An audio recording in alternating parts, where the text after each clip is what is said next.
The wind howled like a living thing, rattling the loose shutters of Daniel Hayes' small rental home on the edge of town. Sheets of rain pounded the tin roof so hard it drowned out the ticking of the old wall clock. Power had flickered twice already, and he was half expecting to spend the night by candlelight.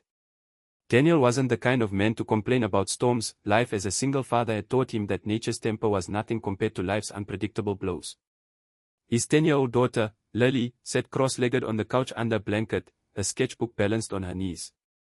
The little girl had Daniel's stubborn chin but her late mother's gentle smile, and she was humming softly to distract herself from the thunder. Daniel's eyes darted to the window as headlights pierced through the rain, flickering like a ghost on the road that passed his property. His home was far from the main street. Very few cars came this way, especially in a storm like this. Then came the sound. Faint at first, then urgent. A pounding on his door. Daniel opened it to find a woman standing there, drenched to the bone. Her long dark hair clung to her face, and her black trench coat looked like it had been glued to her by the rain. Her breath came in sharp, visible bursts in the cold. "I'm sorry," she gasped. "My car skidded off the road. No signal. I saw your porch light." "Come inside," Daniel said without hesitation, stepping back.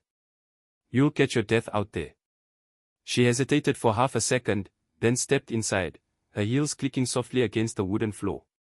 Water pooled at her feet, and Lily's wide eyes peeked over the blanket. "This is Lily," Daniel said, his voice softer now. "I'm Daniel. You're safe here." The woman offered a small, strained smile. "Rachel," she said simply. Daniel brought her a towel and an old sweatshirt of his. She disappeared into the small bathroom to change, and when she returned, she looked smaller somehow. No longer the confident figure on the porch, but a woman with exhaustion in her eyes. The three of them sat in the living room, the storm still raging outside. Daniel handed her a steaming mug of tea, and for a moment, the only sound was the rain hammering the windows. "I really appreciate this," Rachel said at last. "I was driving back from a business trip. Didn't expect the weather to turn like this." "No one ever does," Daniel replied. Hours passed, and Rachel slowly opened up. She spoke in vague terms, about the pressures of her work, about having to make hard decisions every day, about being a single mother to an 8-year-old boy named Ethan who was spending the night with her sister. She didn't mention where she worked, and Daniel didn't ask. By midnight, the storm had grown worse, and the power finally went out. They lit a few candles, the soft glow painting their faces in warm light. At some point, Lily curled up on the couch and fell asleep, her tiny hand resting in Daniel's. Rachel watched them quietly, her gaze softening in a way Daniel didn't notice. "You really love her," she said quietly. "She's all I've got," Daniel replied, his voice tight. "I lost her mother 3 years ago. It's been a battle since then.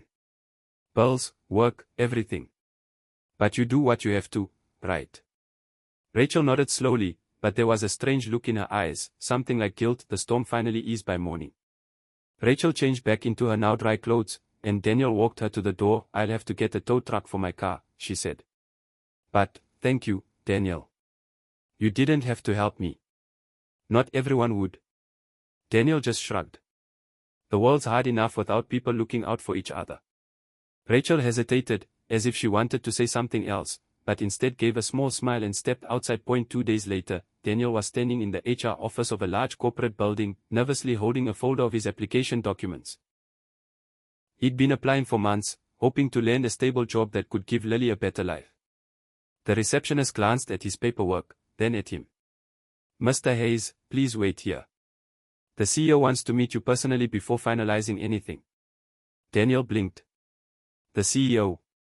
But, before he could finish, the door to the inner office opened. Out stepped Rachel, this time in a perfectly tailored navy suit, her hair sleek and professional. The same Rachel who had stood shivering on his porch days ago. Daniel's breath caught. "You?" She smiled faintly. "Hello, Daniel. We meet again." The HR manager excused himself, leaving them alone. Daniel's mind was spinning. She had been in his living room. She had borrowed his sweatshirt. And now, she was the most powerful person in this building. Rachel stepped closer. "I didn't tell you that night because I didn't want it to change how you saw me. That storm. It was the first time in years I felt like someone was helping me without expecting something in return. Daniel didn't know what to say. She continued, "You said the world's hard enough without people looking out for each other. You're right. And I think this company needs people like you."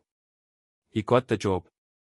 Not because of pity, but because Rachel had seen his character when he didn't know she was watching. Over the weeks that followed, their paths crossed often, sometimes in boardrooms, sometimes over coffee, sometimes in quiet moments when Rachel's son visited the office and played with Lily. The storm that had brought them together was long gone, but Daniel couldn't shake the feeling that fate had used it to rewrite his future and Rachel. She knew she'd found something in Daniel she couldn't buy, couldn't command, and couldn't fake: trust.